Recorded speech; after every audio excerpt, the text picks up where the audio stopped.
Welcome back to the shop. Current project we're working on is turning this Burton modified fish into a split board. Got some used Spark Arc split board bindings. I'm just taking this off to make it a little bit easier to get inside, to take some measurements, figure out where we're gonna drill holes, because this is an EST board, so we're gonna need to drill holes for some inserts. Then we're gonna need to figure out where we're gonna place these the split mounts for when you're touring. Because this is not one of the kits that comes with all the joining clips and the nose and tail clips and things, I took a photograph of some split board clips, put these together, just drawing them up on some paper, and then stuck them to some thin piece of wood just so that I can build this little template. Transcribe that onto a piece of 3mm aluminium plate. I've just begun cutting out the shape, so this is going to be a super hand-built version. So we'll go ahead and we'll get the rest of this cut out, and we'll make 3 more, and then we'll get started on the nose and tail clips. Because the first one off the plate, draw around it, cut the second. So going with a hacksaw was going pretty slow, so I decided to chain drill around some of these parts and see if we can speed it up a little bit. That's what it looked like after drilled all the way around. Drilled out. So we've made 2, hammer and punch. Make your way around the piece, and then we're gonna hit it with the drill and then get on to the next one. So I've done all the rough shaping, and now I've got 4 of them clamped together, and we'll go around. You see I've just done that face there. We'll go around and we'll make them all uniform. Okay, we've got 4 now which are the same. Been a while because I got stuck at this stage. I couldn't figure out how to bend these little tabs over. I don't have a vise, which is a real pain in the ass. If I had a vise, that would be easy. Came up with a good idea. Screw it onto the work surface. Hold it with a pair of mole grips and a pair of channel locks, and then go to town with the hammer and bend her over, which seems to be working quite nice. Alright, so just finishing up, did these little nose and tail clips today.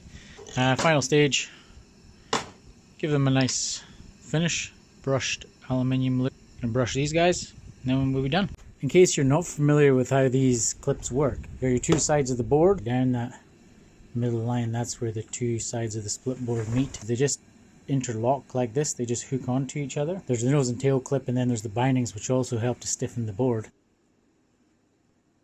Took some measurements, just measured the width, split it in half, and drew a narrow pen line, and I've just started cutting it in half using this Makita saw. This is a cool tool because it's suitable for cutting through wood and metal. So I don't need to use a hacksaw to cut through the edge at the nose and tail.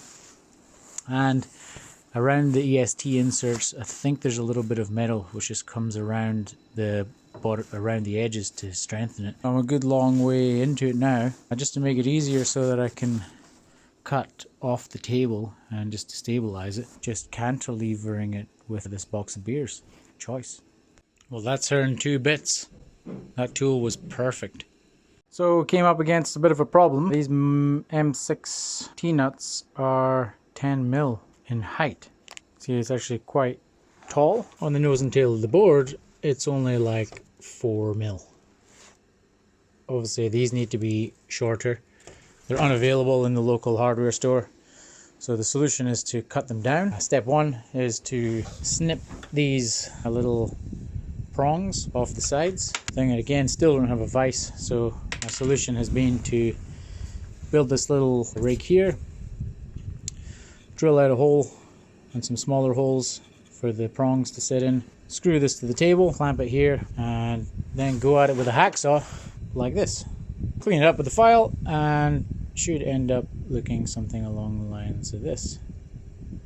12, not including the inserts for the bindings. So for sure, boring tool would be more practical than the hole saw, because what I'm left with is this plug of base material still here. So the method I've used to remove it is taking the knife and basically just make an incision from the edge into the center, just to lift up a little bit of material. And then all I'm going to do is just grab that with a pair of needle nose pliers and actually just peel it off. Just peel it out. Like so.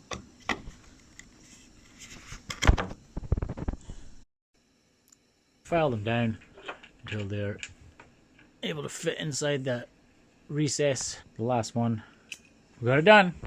Next, I've already inserted and epoxied the 4 inserts on both halves of the board. Haven't scraped the epoxy off this one yet. Moved on to the drilling holes for the other inserts for the nose and tail clips and for the touring mounts. Clean it up using this circular grinding tool. Just take out enough material so that these inserts can fit flush with the base once they are glued and hammered in. Front binding inserts mounted, now screwed in. That allows me to mount the binding and then check the position for the rear. And it's got 2 positions on there. Mask off around the piece, find the position, and then when I've identified it, take this Japanese thing to mark the center of the holes that I need to drill. I think it's a 2.5 mil just as a pilot hole.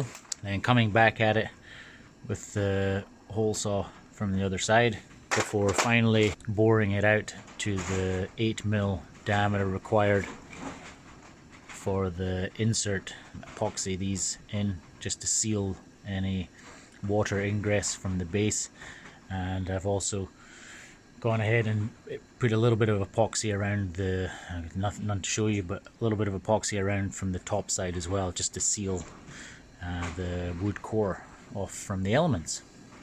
Alright, we got some split board going on over here. I need to pick up a couple more short screws. These guys are just a bit too long. It's on and I need another 2. So here, everything's mounted up, and these brackets, this one's a little stiff. Need to maybe just shave a little bit more off the inside there, but it joins together. 30 inserts in the base. I still need to scrape off a little bit of epoxy here and there. It's pretty flush, so I'm confident that it'll still slide. Next step is finish up those minor details, take it onto some snow. First test, we're going to take it up in the ski area, see if there's any adjustments need made. So first short pitch down here, and things are working as they should. Still see the car, just that little blue dot through those trees. I don't know how much of this sunlight's gonna continue. When it comes through and lights everything up, it totally changes everything for the better. Making progress.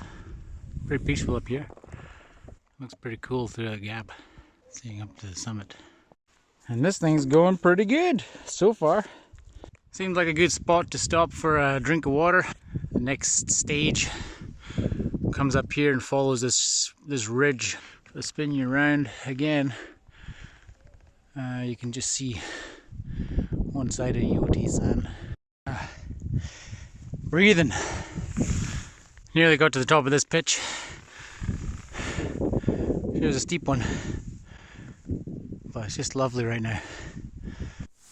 So I got in trouble from ski patrol for climbing up inside the ski area.